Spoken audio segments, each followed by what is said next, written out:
Bu, tadi kita sudah bicara panjang lebar seputar perjuangan ibu sebagai seorang politisi perempuan.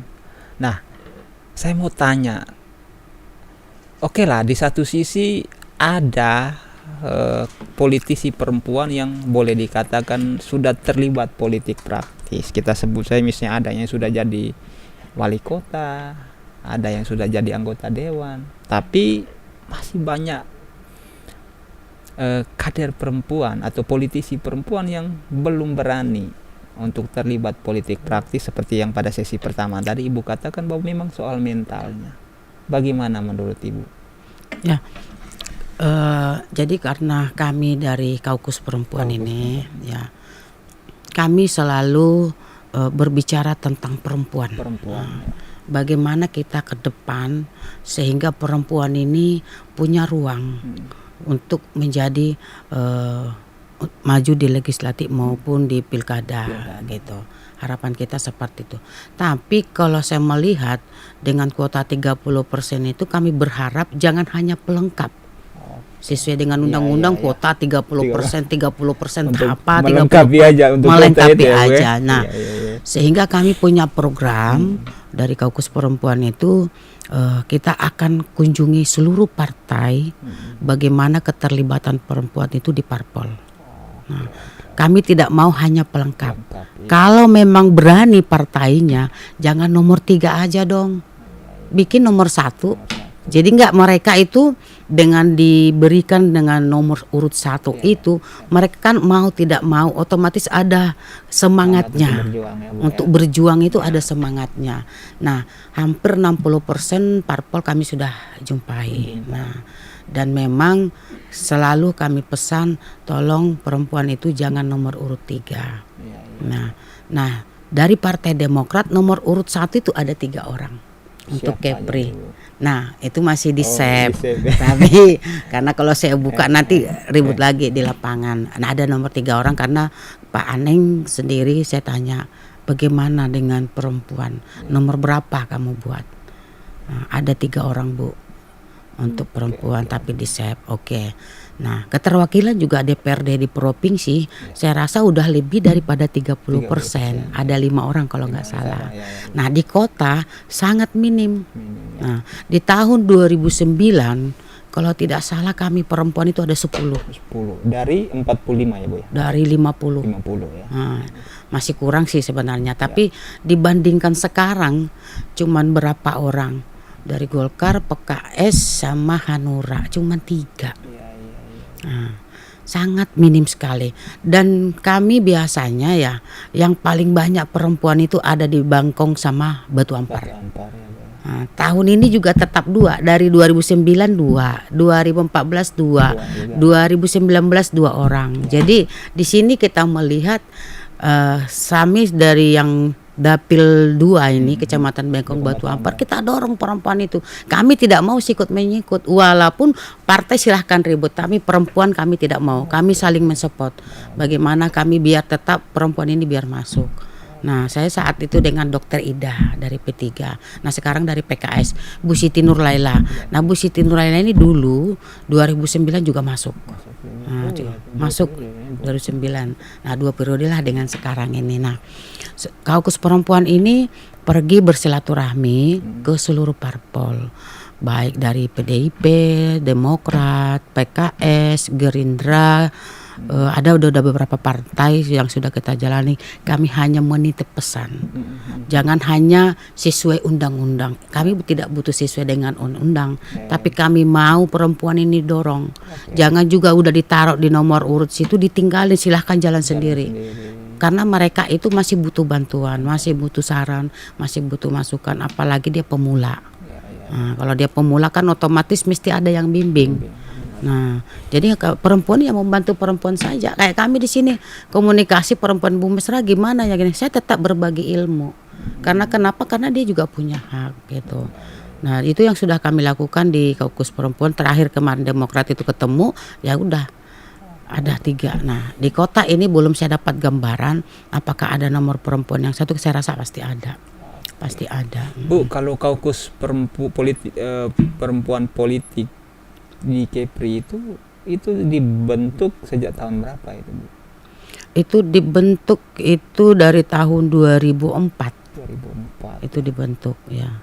Oh, Jadi berkembang dengan sirinya berkembang, sehingga di Batam juga ada. sampai saat ini berapa anggotanya, Bu ya? Kami sampai saat itu hampir 50 sekarang. sekarang ini. Itu politisi perempuan. Politisi perempuan semua. Jadi politisi yang ada di Kaukus Perempuan ini adalah keterwakilan dari seluruh partai. Jadi tidak ada di situ perempuan yang tidak ikut berpolitik atau maupun dia pengurus maupun tidak pengurus. Karena kenapa? Masuk di Kaukus Perempuan politik itu harus punya surat mandat dari partai baru bisa masuk. Jadi tidak bisa comot sana comot sini penting ngumpul, tidak. Berarti Jadi, dari kabupaten kota semua masuk bergabung di situ. masuk di situ. Oke. Oke, Bu, menarik tadi bahwa oke lah, memang perempuan-perempuan yang masuk dalam kaukus ini itu berasal dari masing-masing partai ya. Lalu menariknya ketika secara organisasi kaukus perempuan politik KEPRI ini kan sowan lah ke masing-masing partai dan meminta lebih supaya perempuan tidak hanya sekedar pelengkap tetapi diprioritaskan lah dalam tanda petik ya. Nah, apa yang sudah kaukus perempuan buat terhadap anggotanya sehingga begitu yakin bahwa politisi perempuan yang bergabung dalam kaukus itu harus diprioritaskan? Saya kira permintaan itu harus diimbangi juga dengan kualitas.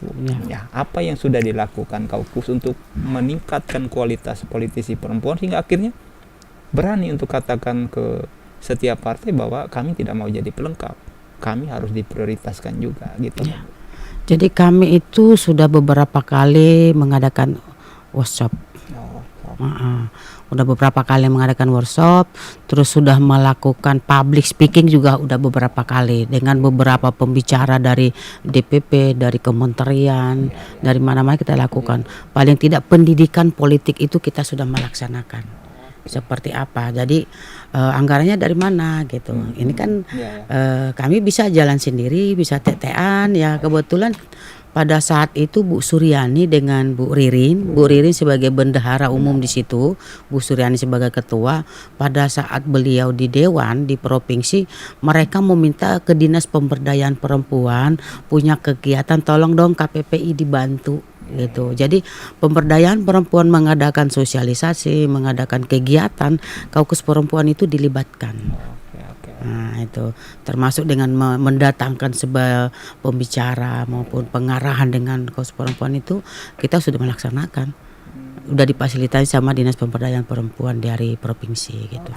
Bu, sejauh mana sih perjuangan dari politisi perempuan itu ketika berpolitik praktis ya Bu ya, ketika berhadapan dengan politisi laki-laki khususnya dalam pemilihan legislatif gitu loh Bu.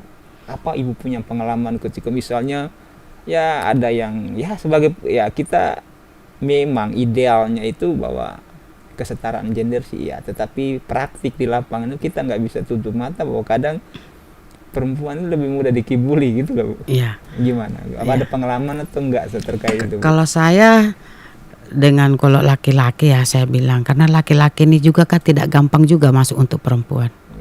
Tapi perempuan gampang masuk untuk laki-laki. Ya kan? Karena kenapa?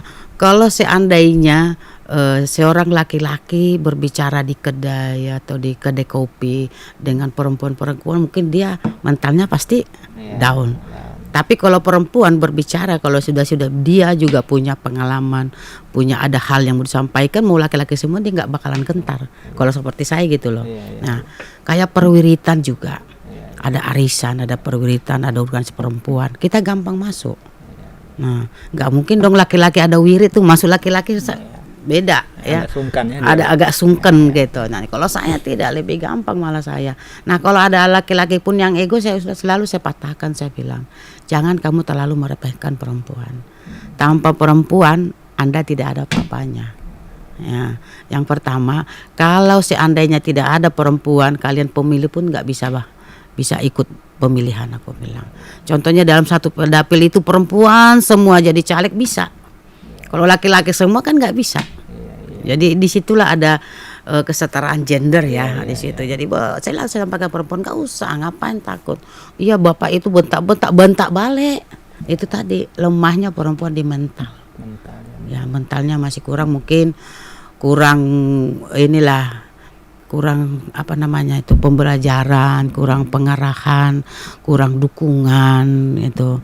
Nah, lalu kita sampaikan udah tidak ada yang ditakutkan selagi kamu di jalan yang benar, selagi apa yang kamu sampaikan itu kok mampu mengerjakan, saya rasa tidak ada yang takutkan.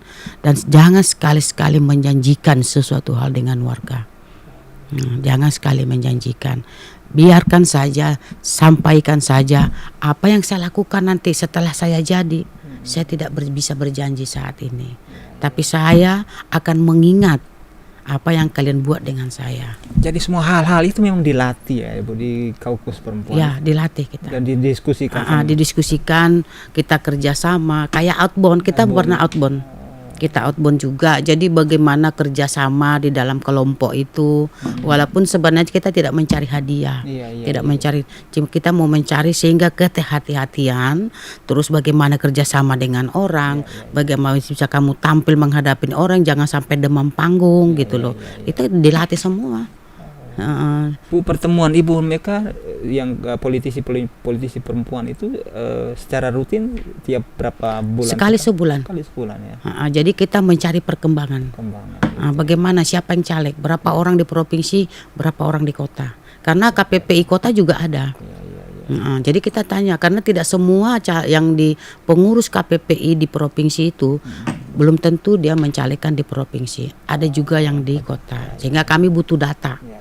Karena kenapa? Kami juga kan akan melaporkan nanti pada saat Rakornas. Setiap tahun kan ada. Nah, ini pekerjaan kami, ini yang kami lakukan. Ini ada daftar hadirnya, ini notulenya, ini fotonya. Nah, itu. Jadi saya rasa untuk Kaukus Perempuan yang saya melihat berani kok. Yang masuk dalam organisasi. Dalam organisasi Kaukus Politik, karena kita mulai nggak bisa gini loh gitu. Nah, ingat jangan sampai ada dendam.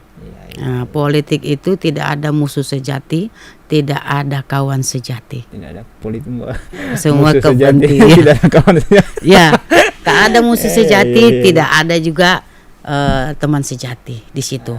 Pasti begitu Anda duduk sudah punya kepentingan. Kenapa? Ada perintah partai, ada perintah daripada konstituen kita. Jadi di saat inilah kita berjalan ya. Kadang-kadang kita bertolak belakang dengan pemerintah. Yang intinya kita masih tetap dalam jalur. Baik.